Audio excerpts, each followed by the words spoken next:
Hello મિત્રો, બધાને good morning. અને જવાનું છે મારે આ ચાયલા વિઝિટમાં, કારણ કે હું ફર્નિચર અને એલ્યુમિનિયમનું કામ કરું છું. એટલે આજ મારે વિઝિટ હતી, એટલે મારે જવાનું એક ચાયલા, થોડું કામ હતું એટલે. બરાબર છે. જો આપણો તીતી ઘોડો હાબદો કર્યો છે, હોરે હોરે હાલવી છે, કારણ કે બહુ ફૂલ હકાય નહીં ને તીતી ઘોડો આપણે ઢોરી નાખે. તો હોરે હોરે આગળ વધી છીએ. જો આ ચાયલા બરાબર આપણે પોગી ગયા છીએ. ચાયલા ગેટ આવી ગયો છે. બરાબર છે. આ અમારો ગેટ છે. અહીંથી અમારે ગામમાં કરવાનું છે. આ ફાઇનલી અમે ગામ અંદર આવતા રહ્યા છીએ. ચાયલા આ અમારું સરકારી હોસ્પિટલ છે.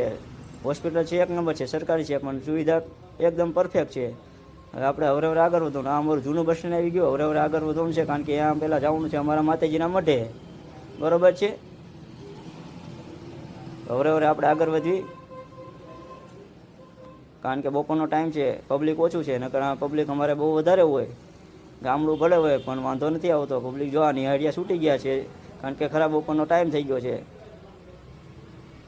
અહીં આપણો આ સુદામડા દરવાજો આવી ગયો છે.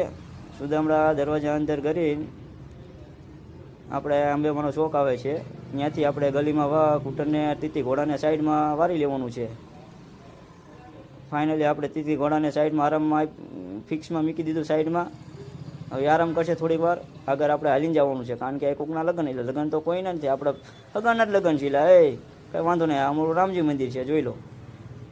બરાબર ખાવાનું મેર પડી જવાનો, પણ આપણે ખાવાનું નથી, કારણ કે આપણે ખાવા રહીશું તો વિઝિટમાં મોડું થાય છે. જો અમારા ગલીમાં જાઓ એટલે ગલીમાં આપણે ચામુંડમાનો મઠ છે. પહેલાં ધજાના દર્શન કરી લીધા છે આપણે. હવે ધજાના દર્શન કરીને આ જોઈ લો, સોનગરા પરિવારનો મઠ છે. હવે મઠમાં જઈને માતાજીના દર્શન કરવાનું છે. અમારી ગુરુ માતા છે, ગેલ માતા છે, અમારા મેલડીમાં છે. પહેલાં તો અમારી મા ચામુંડમાના દર્શન કરી લઈ. જય માતા ચામુંડમાં, જય મા ચામુંડમાં, જય મા ભગવતી. દર્શન કરી લો બધા. બરાબર છે. આ અમારા મેરડીમાં છે, મેરડીમાંના પણ દર્શન કરી લેવી. જય માતા મેરડી.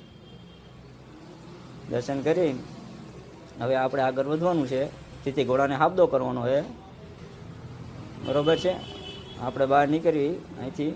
તો અંબેમાનો ચોક છે, અંબેમાના દર્શન કરી લીધા. જોયું તો એટલે એ દુકાનો કેમ બધી બંધ છે. એટલે હાલે પછી આઈડિયા આવ્યો કે આ તો બીચ છે, માઉભા ભગતના રામા બાપાની બીચ છે. હાલો હાલો આપણે ભાઈ બી માઉભાની વાળીએ, કારણ કે આ તો 12 બીજના ધણીની બીચ છે. કારણ કે બીચ છે એટલે તો રામા બાપાના દર્શન તો કરવા જ પડે, એમાં હાલે જ નહીં. તો આપણે તીતી ઘોડાને હાબદો કર્યો છે ને હવે હવે જવા દીધો છે આગળ. બરાબર છે. માઉ ભગતની વાડીએ જવાનું છે, કારણ કે વાડીમાં રામા બાપા બેઠા છે આપણે. બરાબર જોઈ લો. આપણે હાઈવે પર ચડી ગયા છીએ.